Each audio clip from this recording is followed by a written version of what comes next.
Welcome to the Culture and People podcast, guys. Today's guest, Roderic Yapp. Roderic, tell us who you are in a couple sentences and what you do. So my name is Roderic Yapp. I'm a former Royal Marines officer who was lucky enough to lead Marines in Afghanistan, Libya, and off the coast of Somalia. And I now work as an executive coach and a leadership development specialist. Yes, and shout out, Roderic was one of my first guests on my long form podcast, Build High Performing Teams, and it was one of my favorite episodes. You did such a great job. So we'll link to that in the show notes. For you, Roderic, working in this sort of people and culture space, what's the best thing about that? So for me, the best thing about it is the fact that most consultants and most organizations are focused on the external improvement of the service, right? Mm-hmm. They want to make the products better. They want to make the experience for the clients or the customers better. And I believe that's really important. But where I think often an area of neglect is the sort of internal element.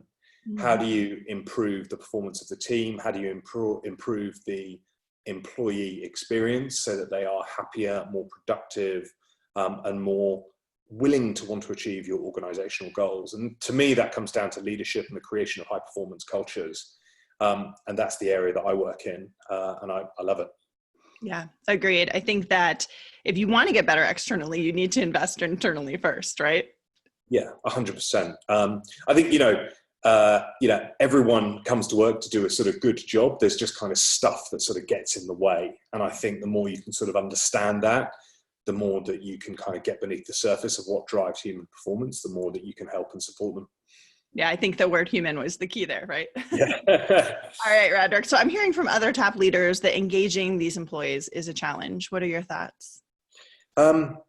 So I think there are a couple of things to engagement. There are a couple of elements to engagement. So firstly, the people, your team members need to be engaged in what it is they're doing and why they're doing it. So what is the vision for your team? What is it that they do that contributes towards improving something or making a goal or something happen?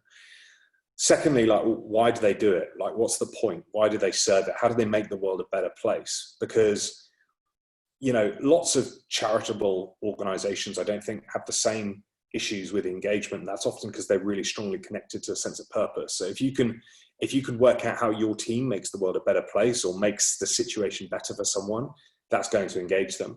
And then secondly, individuals are engaged by their leadership. The engagement comes from, I think, the strength of the relationship, of feeling that this individual, my leader, has my interests at heart, is going to look out for me and is going to be there for me when times are difficult in my personal life, but also in my professional life. And I think that's the area where leaders can spend, or those are the two areas that leaders can spend to improve engagement.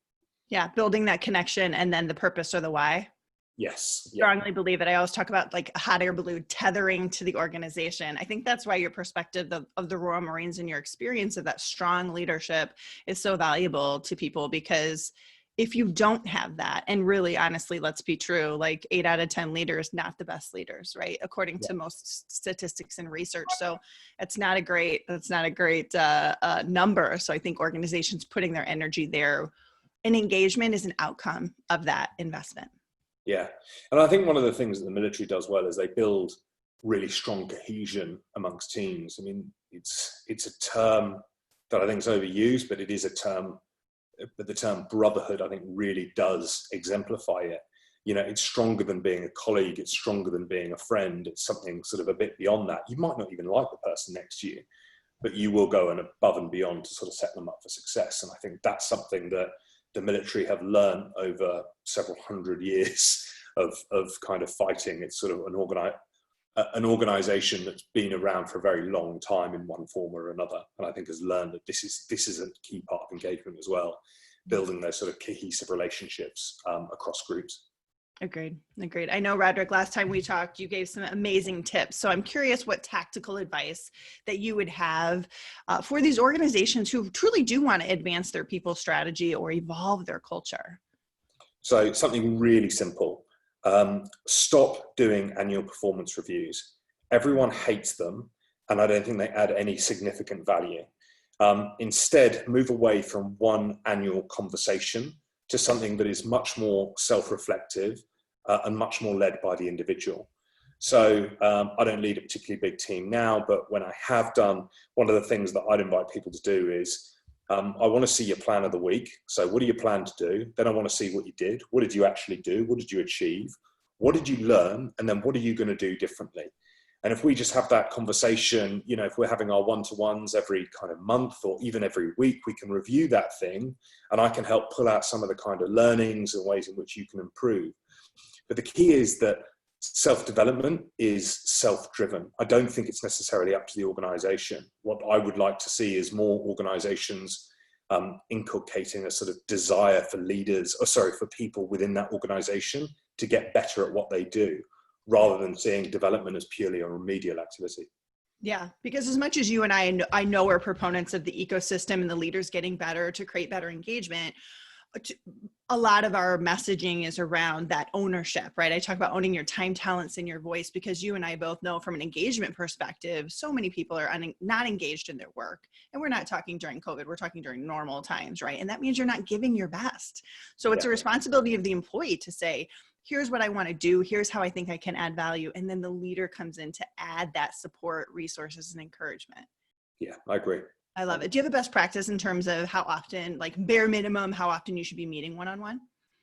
I think it depends on the size of the team. So if you've got a big team of let's say 12 to 15, I think in reality, you can probably only do that monthly. But if you're leading a team of maybe 3 or 4 people, I think you can probably do that weekly, and just get into that cycle of, you know, what did you plan to do? What did you do? What did you learn? What are you going to do differently?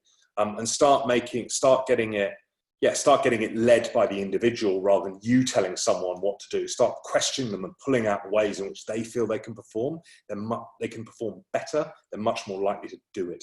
Yeah. And when I've seen organizations follow that template, Roderic, of, you know, that weekly plan, whatever you call it, but I liked yours. What did you achieve? What did you learn? What would you like to do differently? When I've seen them do that, it equips the one-on-one to be much more of a connection opportunity than this tactical update, because I can then read your plan, then we can actually talk about it versus me reading the plan together. So I like that idea. Exactly. And you think about, you know, you have performance management conversations with your children every single day. You don't do that once a year and go, right, this has been your performance as part of the family because it just doesn't work. It's just nonsense. And I don't know where that whole process has come from, but I think it needs to be scrapped. And I think people start looking past it. Totally antiquated. I agree. And my 10-year-olds, my preteens would tell you that I give them feedback every 5 minutes. So it's all a matter of perspective. Thank you for that tip, Roderic. So what other top leaders like yourself would you want to acknowledge as a leader or even as a potential guest on the show? So there's a guy I do a lot of work with called Tim McEwen, who's the managing director of Sheffield Hallworth Talent Development Advisory. Him and I are writing a book together, talking about our perspective on leadership. He really understands leadership, and he's able to really get people to think within organizations. He's very, very facilitative. So I think he is someone who'd make a great guest. And my first managing director, in fact, 2 people from my time at Urenco. One was the chairman, a chap called Gregory Smith, and another guy called Simon Bowen. Both of them quite different, but equally really inspiring leaders who have shaped the way I think about leadership over the course of my life. Awesome. All right. So we have Tim, Gregory, and Simon. We will connect those in the show notes. Thanks for the shout outs, Roderic. Let me see how we're doing on time. Oh, good. Roderic, a favorite resource of yours, whether it's a thought leader, a podcast, a book that helps you advance your own thinking with people and culture. Sure. So diversity is a hot topic at the moment. Lots of HRDs are really interested in sort of understanding this. For me, I wanted to dig into the detail of why is this something that we need to pay attention to? And how do we move the conversation beyond one purely of race and gender towards one around performance? And so Matthew Syed's book, Rebel Ideas, I think is a really good resource. It talks about diversity of thought. And then David Epstein's book, Range, which talks about how when faced with problems in a complex world, you want people with a broad set of experiences, not who've just lived in kind of one area, one domain. And he cites some really interesting examples of where people with no expertise have approached a problem in a completely different way and come up with a really innovative solution, because they're not held back or anchored by any of the previous experiences or approaches for how to solve that problem. I love those resources, Roderic. All right, so we are at time today. Thank you so much for being a guest. If you have any resources, we'll share those below, but sending everybody peace and progress.